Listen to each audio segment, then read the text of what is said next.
अजूनही टमईनचा तो दुष्ट शत्रू नाही, ना तो गोथमचा गूढक आहे. टॉड फिलिप्सचा जोकर दुसऱ्या आउटिंगमध्ये एक साधारण माणसाचा प्रवास दाखवतो, ज्याच्या भोवती चांगले सहाय्यक कलाकार आहेत, जे त्याच्या बिघडलेल्या जगाला वेगवेगळे स्तर देतात. 2 वर्षांपूर्वीच्या खुनांच्या सत्रानंतर आर्थर फ्लेक उर्फ जोकर, फिनिक्स, अरखम तुरुंगात आहे. तो द डिपार्टमेंट ऑफ करेक्शन्स सेंटरमध्ये आहे, औषधे घेत आहे आणि दररोज होणाऱ्या अपमानास तोंड देत आहे, ज्यामुळे त्याचे जीवन आधीच उद्ध्वस्त झाले होते.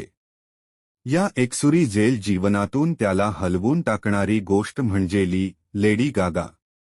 आर्थर लीला भेटतो जेव्हा ती संगीत वर्गात कोरस गायनात भाग घेत असते, त्या तुरुंगात जिथे छोटे गुन्हे करणारे कैदी ठेवले जातात. आर्थर आणि ली, ज्याचं खरं नाव हार्ले क्विन्झेल आहे, जी नंतर हार्ले क्विन म्हणून ओळखली जाते, लवकरच एकमेकांच्या प्रेमात पडतात. हे एक संगीत असल्यानं त्यांचे चांगले परफॉर्म केलेले गाणे त्यांना जोडतात. आणखी एक गोष्ट म्हणजे लीच्या आरामदायी मध्यमवर्गीय जीवनात ती काहीतरी नवीन अनुभवू इच्छिते. आर्थरमध्ये तिला एक अशी ठिणगी दिसते, जी तिच्या आतल्या जोकरला उजाळा देईल. ती त्या वाईल्ड, विचार न करता केलेल्या जोकरला बाहेर आणू पाहते, ज्याने आर्थरला सेंचुरीचा खटला असं संबोधलं जाणाऱ्या खटल्यात अडकवलं आहे. कोर्टातील सर्व सुनावण्या लाईव्ह प्रसारित केल्या जात आहेत, पण अशा खटल्याला लाईव्ह दाखवण्यामागचं कारण स्पष्ट नाही, ज्यात सरकार जोकरला मृत्यूशिक्षा देऊ इच्छिते. आर्थरचा वकील, केनर, ला भीती आहे की ली आर्थरला वेडाचे किंवा विभाजित व्यक्तिमत्वाचे विधान मोडून काढायला प्रवृत्त करत आहे, ज्यावर ती खूप मेहनतीने काम करत आहे, त्याला मृत्युदंडातून वाचवण्यासाठी. फिल्ममध्ये एक चांगली कथा आहे, जी आर्थर आणि जोकरच्या व्यक्तिमत्वातील फरक शोधते.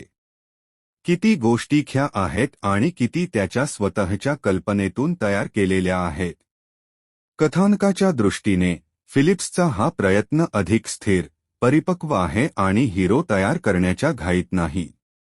गागामध्ये फोली एड्यूमध्ये एक तगडा स्टार आहे, जो आर्थरला सहजपणे खेचतो. हे लक्षात येणे सोपे आहे की ली का आर्थरला अनावर वाटत असेल, विशेषत त्याच्यासारख्या माणसासाठी ज्याने कधीही कुणाशी ख्या अर्थाने जवळीक साधली नाही. शिवाय तिचा प्रखर आणि प्रभावी आवाजही जबरदस्त आहे.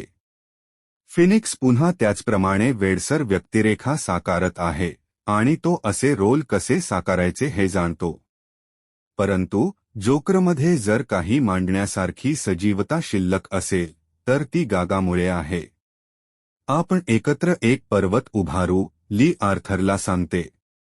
गोथममधील आर्थरने चढ आणि उतरलेली ती प्रसिद्ध पायरी. तीच सगळी गोष्ट नसावी. आम्हाला हार्ले क्विन पाहायची आहे. अंतिम निर्णय 5 पैकी 3. तर मित्रांनो, हा होता जोकर 2चा रिव्ह्यू. तुम्हाला हा रिव्ह्यू कसा वाटला हे कमेंट बॉक्समध्ये नक्की सांगा. आवडल्यास लाईक आणि सबस्क्राईब करायला विसरू नका.